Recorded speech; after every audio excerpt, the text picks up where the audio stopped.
छात्रों, हमने पहले 2 चलचित्रों में ये देखा कि किस तरह से कहानी आगे बढ़ रही है। लेखक और छोटे जादूगर के बीच संबंध बनते हुए दिखाई दे रहे हैं।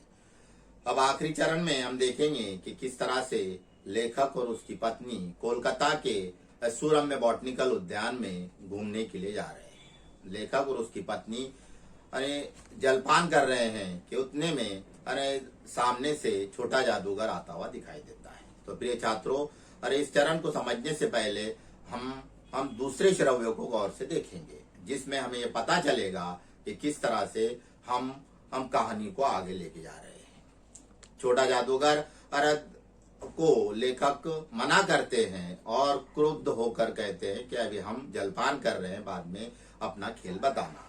परंतु पत्नी आप लेखक की बात को काटते हुए उस छोटे जादूगर को खेल बताने का आग्रह करती है और पत्नी के स्वर में मां सा एक पन दिखाई देता है। छोटा जादूगर अपना खेल प्रारंभ करता है और उसमें वो बताने का प्रयास करता है कि किस तरह जीवन एक संघर्ष है। इस संघर्ष को किस तरह से हम लोग अपने जीवन में आगे बढ़ाने के लिए इसका प्रयोग कर सकते हैं।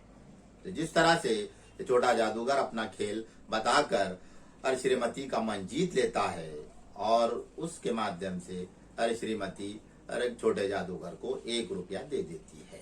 तो प्रिय छात्रों, कहानी आगे बढ़ती है और अंतिम चरण में जब पहुंचती है तो लेखक अपने गांव हावड़ा जाने के लिए निकलते हैं। रास्ते में में उससे छोटे जादूगर अपना खेल दिखाते हुए रंगमंच पर दिखाई देता है।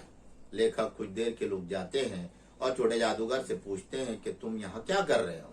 तो छोटा जादूगर कहता है कि मेरी माँ को अस्पताल वालों ने घर भेज दिया है, वो अभी अंतिम सांसें ले रही है। लेखक की आंखें नम हो जाती हैं और लेखक अपनी गाड़ी में छोटे जादूगर के घर पहुंचता है तो देखता है कि एक फटे हाल बिस्तर पर उसकी माँ आखिरी सांसें ले रही है।